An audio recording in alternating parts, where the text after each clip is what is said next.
LeBron James just opened up in a way no one really expected, and this time, it wasn't about his career stats or accolades, but something much more personal about the way he plays the game. In a conversation with Steve Nash, he touched on a topic that's followed him since day one and still sparks heated debates among fans and analysts. What he said might just change the way people view his entire legacy. But hold on, there's more.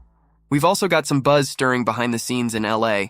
A name flying under the radar that could be the key to fixing one of the Lakers' biggest weaknesses. Stick around because these two stories are making waves, and you won't want to miss a single detail. Go ahead and hit that like button to support the channel. LeBron James has been dominating the hardwood for over 2 decades, and whether you've cheered for him or rooted against him, there's no denying the man has carved out one of the most legendary careers we've ever seen. From Cleveland to Miami to LA, he's brought rings, records, and ridiculous consistency.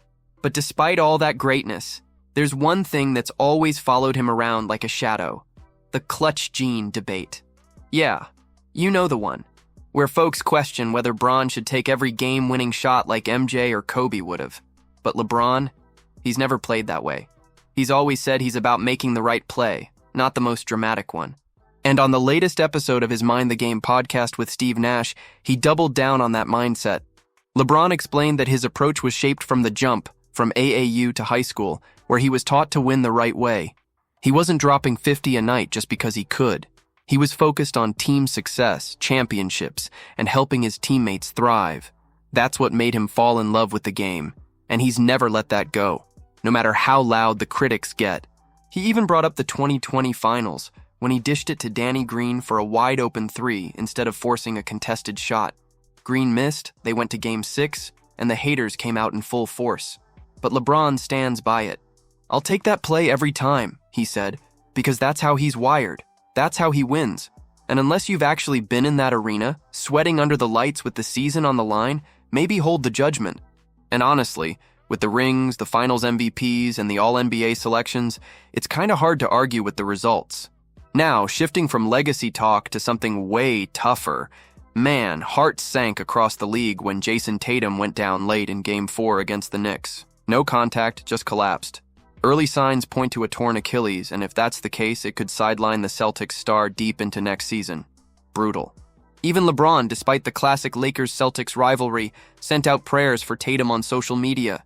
Because no matter what jersey you wear, nobody wants to see a baller go down like that. Not now, not ever. So, what did you think of LeBron's statement? Do you think it changes how we see him in the clutch? Drop your opinion in the comments. And now get ready because this next update might really catch you off guard. Especially if you thought the Lakers roster was already set. Alright, Lakers fans, summer's here, and with the offseason in full swing, it's time to talk about the biggest hole on this roster, the center position. And not just any big man.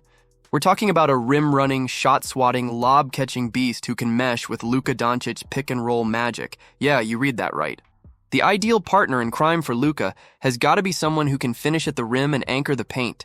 And believe it or not, that guy might already be in the building. Enter Christian Koloko. Now, this isn't some mystery name out of nowhere. The Lakers scooped up Koloko on a 2-way deal last September, but it came with a wait-and-see tag because of a blood clot issue that sidelined him the previous year. Once cleared, the dude went to work down in South Bay with the G League squad. An 8. He averaged nearly 15 points over 8 boards and an absurd 3.1 blocks per game. Rim protection? Check. Lob threat? Double check. Oh, and did I mention he's rocking a 7.6 wingspan? JJ Redick, stepping into his first season as head coach, emphasized development and synergy between the big league squad and the G League, and Koloko's progress is exactly what he meant. He eventually cracked the Lakers' rotation, and in limited time next to Luka, just 36 minutes, the duo posted a net rating of plus 118.2. Small sample size? Sure. But the fit is undeniable. Go back and look at some of the tape. He's rolling to the rim with Brook Lopez in drop coverage, no weak side help, and it's an alley-oop party. He finished second on the team in FG percentage in just 37 games. Meanwhile, Jackson Hayes vanished by playoff time, and Alex Len was the only other big standing, and he's more of a spot-minute guy. By the time the postseason hit, the Lakers had no vertical threat, and that predictability hurt them. Defensively, Coloco's got the goods. Whether it's in drop coverage, tracking the ball handler and taking away the lob simultaneously, or flying over from the weak side to swat a would-be layup, he's got a natural feel for timing and help D. He's not a bruiser, but that rangy athleticism adds real value in today's league, especially when second-chance buckets come from his tip-outs and extra effort. The big question? Does Coloco fit into Redick's vision with all the switching, spacing, and modern wrinkles he's likely to bring?